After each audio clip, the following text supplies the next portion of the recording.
बांदरों के सरदार महाराजा सुग्रीव की।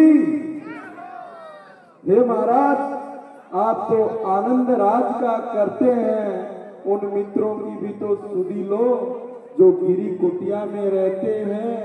राजनीति के 4 अंग होते, श्याम दाम दंड भेद खुद आप मानते स्वामी।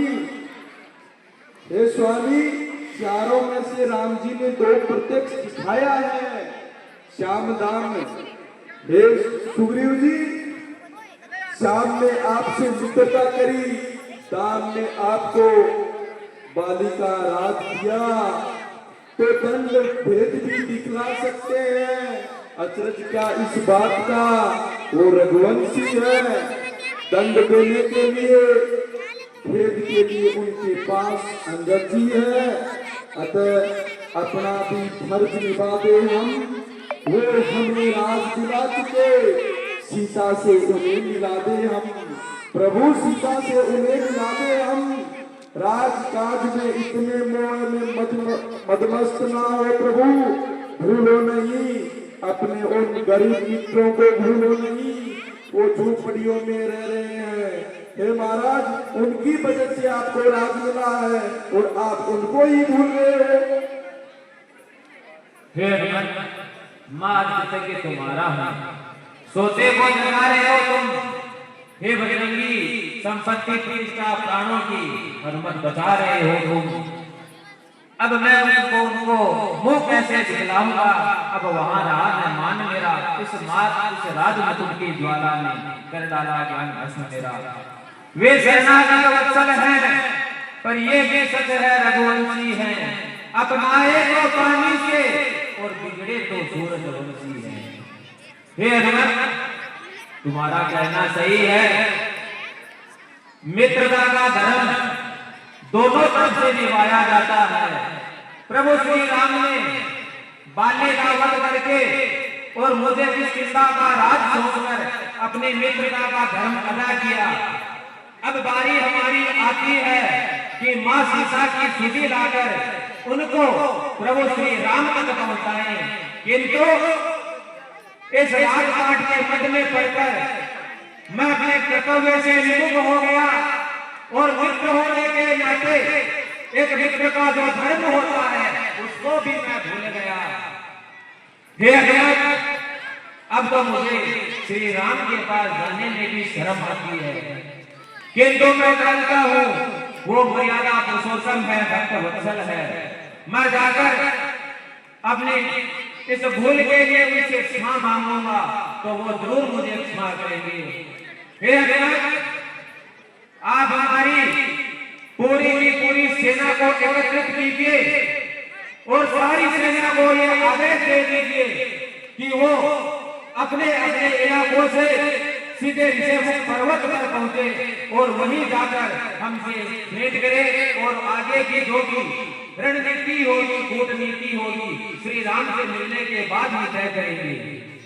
हे प्रभु, जैसी आपकी आज्ञा, मैं चारों दिशाओं की अपनी वानर सेना को तैयार करता हूँ। हम चलेंगे प्रभु श्री राम का दुख मिटाने के लिए।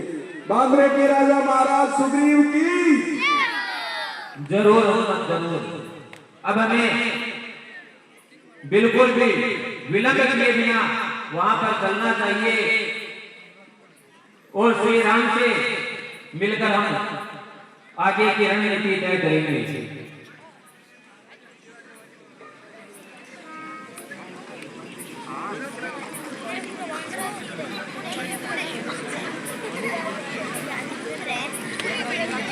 हे लक्ष्मण, वर्षा ऋतु बीत गई और अब शरद ऋतु आने वाली है। देखो मैं कितना भागा हूँ कि अभी तक सीता की खोज नहीं कर पाया। मुझे विश्वास था अपने मित्र सुग्रीव पर कि वो राजा बनते ही मेरी सीता की खोज करने में मेरी सहायता करेगा, परंतु वो राजा बनते ही अपने वचनों को भूल गया। हे लक्ष्मण, इसमें सुग्रीव का भी कोई दोष नहीं है, दोष उस पदवी का है जिसे पाकर महाराज सुग्रीव की बुद्धि को भुला दिया। हे लक्ष्मण, जब तक व्यक्ति कंगाल रहता है तब तक वो कोई उत्पाद नहीं करता, परंतु थोड़ा बहुत धन होने से या थोड़ा बहुत प्रभाव आने से वह किसी से बात भी नहीं करता। देखो लक्ष्मण, देखो मैं कितना भागा हूँ कि अभी तक सीता की खोज नहीं कर पाया। पता नहीं वो जनक नंदिनी किस हाल में होगी, किस परिस्थिति में होगी, किस संकट में होगी। ए भैया, आप मुझे आज्ञा दे, मैं अभी जाता हूँ और उसे बंदी बनाकर आपके चरणों में हाजिर करता हूँ। नहीं लक्ष्मण नहीं, वो हमारा मित्र है और भूल हमेशा होती है इंसानों से, लेकिन जो भूल को सुधार ले वो ही मित्र है। हे लक्ष्मण, तुम जाओ और महाराज सुग्रीव को ये याद दिलाओ कि भैया आपकी बात जो रहे हैं और जल्दी हमें सीता की खोज करनी है। जाओ और उन्हें अपने वचन याद दिलाओ। ठीक है भैया, जैसी आपकी आज्ञा।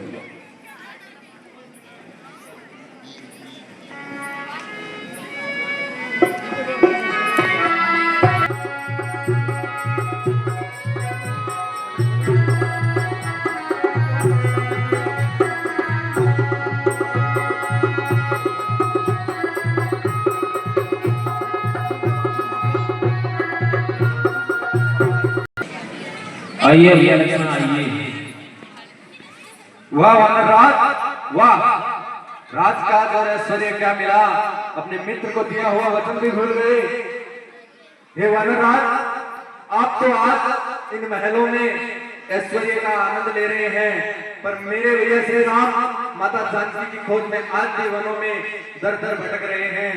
आपको आज जो भी ये महल, गढ़, ये साम्राज्य और आपकी ये जो सेना है, ये सब मेरे भैया श्री राम की वजह से मिली है।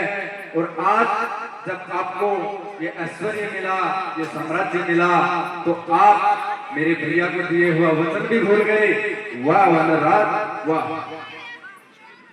ये भैया लक्ष्मण, आपकी कई सारे बातें उचित हैं, बिल्कुल भूल हुई है हमसे। प्रभु श्री राम ने अपनी मित्रता का फर्ज अदा किया। जब मेरी बारी आई तो मैंने उसमें देरी की, किंतु हे भैया लक्ष्मण, आप क्रोधित न हो। इस बात की चिंता मुझे हो चुकी है और मैंने अपनी पूरी वानर सेना को इकट्ठा कर जम्मू पर्वत पर पहुंचने का आदेश भी दे दिया है। हे भैया लक्ष्मण, हम भी अब यहाँ से जम्मू पर्वत के लिए प्रस्थान करने ही वाले थे कि इतने में आपका आगमन हो गया। हे भैया लक्ष्मण, चलिए अब हम एक साथ प्रभु श्री राम के पास चलते हैं और जल्द से जल्द माँ सीता की खोज करके उनको श्री राम से मिलवाते हैं। चलिए भैया लक्ष्मण, चलिए।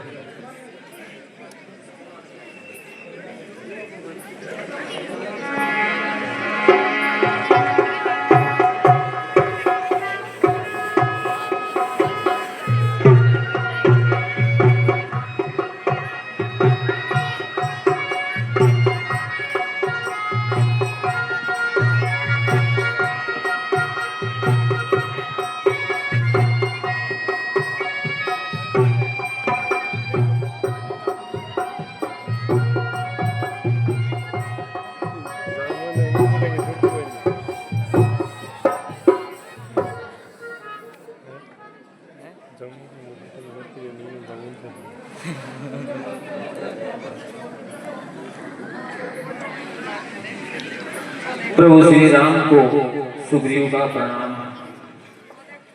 हे राम, माया के चक्कर में पड़कर मेरी दुर्दशा हो गई। मैं खड़ा हुआ हूँ पागल सा, मेरी मति गति सब खो गई। हे राम, नारी पर जो मोहित न हुआ, दुर्लभ है ऐसा नर जग में। बच गया लोभ फांसी से, है वही तपस्वी वर जग में। हे राम, हम दोनों ने मित्रता करते वक्त ये शपथ ली थी कि हम दोनों एक दूसरे के हर सुख दुख में बराबर के भागीदार होंगे। हे राम, आपने अपनी शपथ की पालना की और मुझे बाले से मुक्ति दिलवाकर किष्किंधा का राजपाट भी दिलवाया, किंतु जब मेरी बारी आई तो मेरी तरफ से भूल हो गई। हे भगवान, अब मैं आपके सामने नतमस्तक हूँ। हे रघुनंदन, अब आप जो चाहें मुझे मेरे अपराध के लिए, मेरी इस भूल के लिए दंड दे सकते हैं प्रभु। आप जो चाहें वो मुझे दंड दे सकते हैं। हे महाराज सुग्रीव, अब मत रो और ना रुलाओ मुझे, क्योंकि तुम मुझ रोगी की दवा हो, तुम मुझ रोगी की औषधि हो। पीछे की बातों को भूलकर आगे का ध्यान धरो भाई। सीता का जिसे पता लगे अब वो काम करो भाई। हे रघुनंदन, मैंने यहाँ आने से पूर्व ही किष्किंधा से अपनी पूरी वानर सेना को ऋषिमुख पर्वत पर एकत्रित होने की आज्ञा दे दी थी और मेरी पूरी की पूरी वानर सेना आपके आदेश की इंतजार कर रही है और पूरी सेना ऋषिमुख पर्वत पर पहुंच चुकी है। हे रघुनंदन, अब आपकी आज्ञा पाकर मैं अपनी सेना को 4 भागों में विभाजित करता हूं।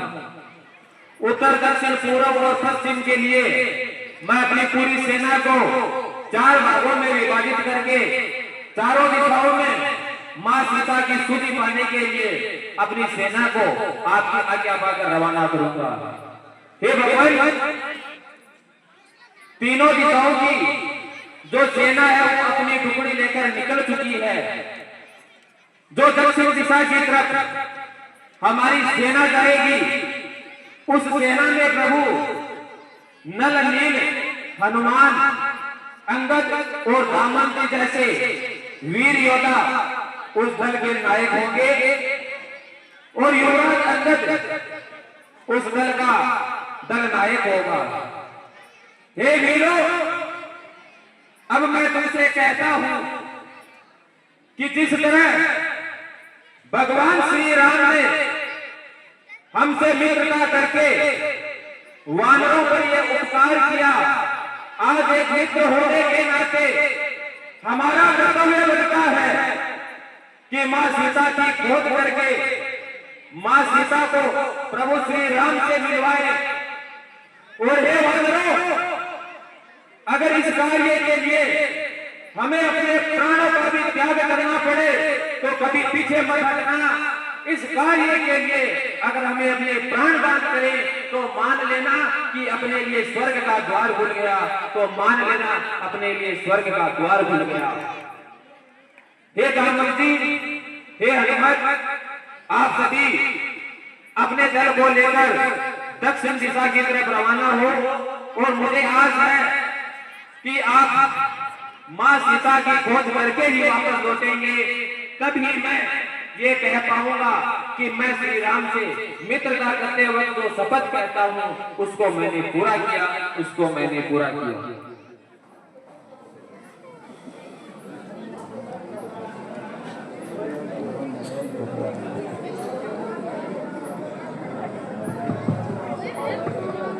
हे हनुमान जी प्रभु, तुम दक्षिण दिशा की ओर जा रहे हो और हमें पहले से संकेत है कि सीता निश्चित ही दक्षिण दिशा की ओर है। हे हनुमान, तुम जाओ और अति शीघ्र जाओ, सीता की खोज करो। हे हनुमान, अति शीघ्र जाओ, तुम सब कुछ उसकी फिर मेरी दशा सुना देना। अपने पूरे दल का परिचय देकर थोड़ा सा धीरज उसे बंधा देना। ये आभूषण ले जाओ और सीता को दे आना। अगर मेरे लिए भी कुछ उपहार हो तो आते वक्त हे हनुमान तुम लेते आना, आते वक्त हे हनुमान तुम लेते आना। ठीक है प्रभु, जैसी आपकी आज्ञा प्रभु।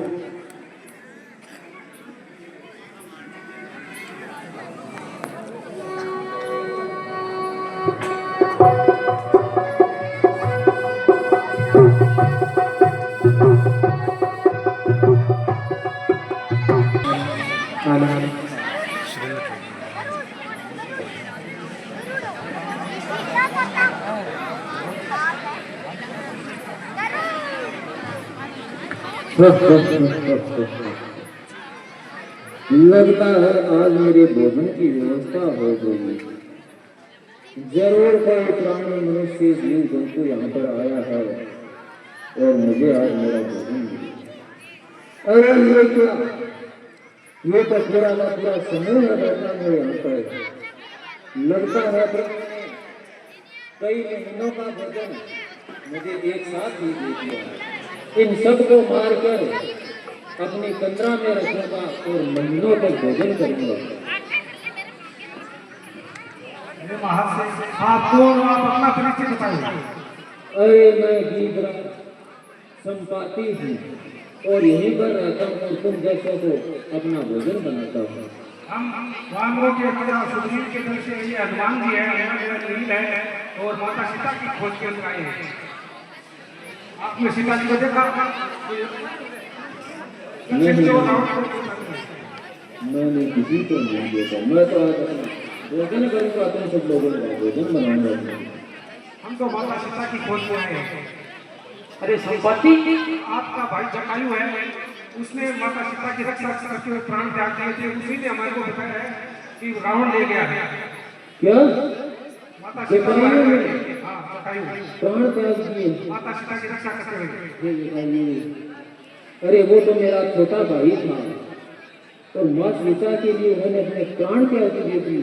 आखिर क्यों ना देता, वो तो एक परमात्मा पुरुष था।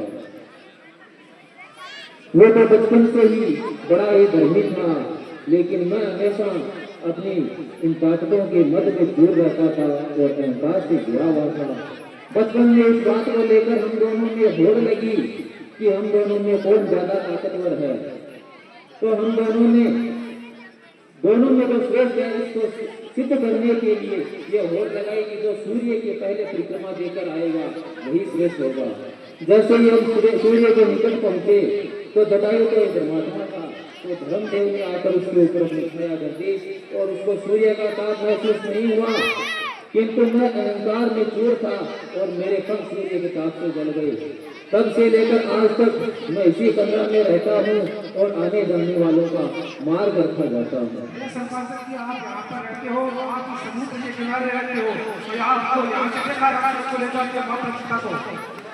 हे रीतराज, मैं ज्यादा कुछ तो कुछ नहीं कर सकता, किंतु मेरी नजरें बहुत तेज हैं और मैं अपनी नजरों से देख पा रहा हूँ कि इस 100 योजन समुद्र के बाद स्वर्ण नगरी लंका है और उसी लंका नगरी में एक अशोक वाटिका है, बाग है, जिसमें एक वृक्ष के नीचे देवी सीता बैठी हुई है। हे ऋषपति, अब तुम सब में से जो वीर इस 100 योजन समुद्र को लांग कर वहां जा सकता है वही सीता की खोज करेगा। हे ऋषपति, मैं वृद्ध हो गया, वरना तो एक ही उड़ान में लंका पहुंच जाता और माँ सीता को ले आता। अब जो आदमी से वीर है वो आगे बढ़ो और माँ सीता की खोज करो। हनुमान जी, आप ये काम करो, आप बलशाली हो, आप ये काम करो। 100 योजन 400 योजन लंबा समुद्र है, इसको आप लांगो। धर्म पर धर्म की दृष्टि होगी, लेकिन आपको ये फल याद रहा जाएगा तो आपकी यह शक्ति वापस आ जाएगी। तो ये पवन पुत्र, ये 400 योजन समुद्र आप ही लांग सकते हो। बचपन में आपने कहीं सूर्य को ग्रहण कर लिया था और पूरे ब्रह्मांड में अंधेरा हो गया था, उसको छुड़ाने के लिए सभी देवताओं ने आपके पास आकर आराधना की और तब जाके आपने सूर्य को छोड़ा और इस प्रकृति को वापस उजाला किया। तो हे पवन पुत्र, आप इस समुद्र को लांग सकते हो। बाल से मेरे भी भक्तियो, बाल से मेरे भी भक्तियो, तब तीनों लोग भयो अंधियार को नहीं जानते हैं जग में, कभी संकट मोचन नाम तिहारो को नहीं जानते हैं जग में, कभी संकट मोचन नाम तिहारो। देव दयाल करी विनती, देव दयाल करी विनती, सब छोड़ कभी को कष्ट मिटाए को नहीं जानते हैं जग में, कभी संकट मोचन नाम तिहारो को नहीं जानते हैं जग में, कभी संकट मोचन नाम तिहारो। बोलो पवन पुत्र हनुमान की। अरे जामवंत, क्या कहते हो? जाकर बादल पर गरजू मैं या लंकेश्वर को मारूं या लंका उल्टी कर दूं मैं, अभी इस स्थल की धारा को लांगू या लील जाऊं मैं, जिस गिरी पर लंक बुरी उस गिरी को उठा कर लाऊं मैं।